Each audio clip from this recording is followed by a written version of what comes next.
माऊली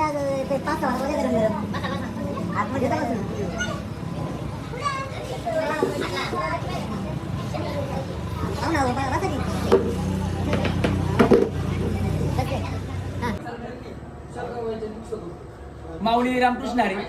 आज या गुरुपोटेच्या प्राणागणामध्ये ज्यांचं शुभ आगमन झालं असे आमचे खिलारी बंधू या ठिकाणी नाश्ता कशाला आलेले आहेत. मित्रांनो, तुम्ही कुठे गेलो होता?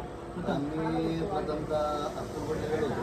अक्कलकोटनंतर गाणगापूर, त्यानंतर बेलेश्वरी, मढी असे 3-4 आणि आता आमचं कालपासून ठरलं होतं का घरी जायच्या आधी गुरुबाला भेट नक्कीच देऊन नये असं आमचं ठरलं होतं ना. आता आम्हाला सायंकाळची 5:30 वाजले असताना वडेगाची खूप इच्छा झाली होती आणि अंदाजे मी तर कॉलेजला असल्यानंतर कम से कम या उद्योगधंद्यात तुम्हाला कम से कम 10 वर्ष कंप्लीट झाली मित्रांनो. आणि कसं 10 वर्षाची अखंड चवीची परंपरा ती आजपर्यंत अशीच आहे. त्याबद्दल काही हे नाही. त्याची आमचे दोन काळूबाळू मित्र आहेत आपले, असे दोघं भाऊ घेतले की पांडुरंग आणि शडी भाऊ आणि आपले खिलारी भाऊ आणि मुकुंद भाऊ यांच्या ठिकाणी हॉटेल पहिली सदीची भेट दिलेली. यांचं प्रत्येक आपण आभार मानूया. मित्रांनो, तुमची काय सेवा करायची आता? करमोडी. आता तू आता येतो आलो मित्रांनो.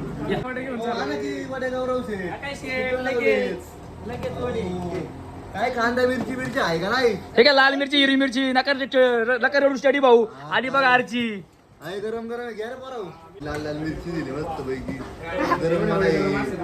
एकदम वडा कसा कडक पाहिजे, आपची बारी एकदम. कसं वाटते वडा खायला? एकदम. आणि वडा एकदम असा कडक झालेला आहे. कडक वडा खायचा म्हटलं मज्जा. चटणी एक नंबर.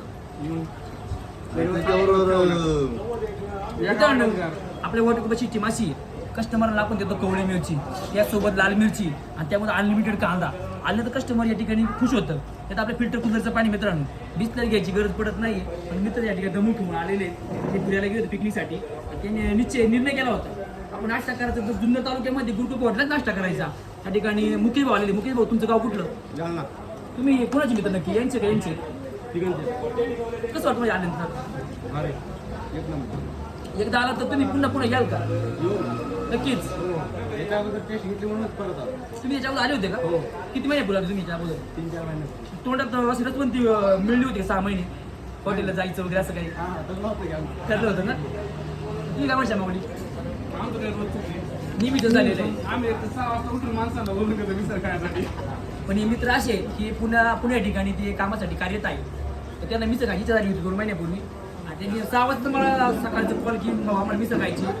सकाळी झाले आम्हाला. त्यांनी चहावर येतात आणि मिसळ माझ्यासोबत मिसळ मला मदत करू लागले. कोण कांदा कापू लागतंय, कोण मिरची कापू लागतंय. आणि मित्रांनी मिसळ स्वाद घेतला आणि त्यांना मिसळ पण छान वाटली. मित्रांनो, हे मित्र आले, तुम्ही पण या. माऊली रामकृष्ण हरी.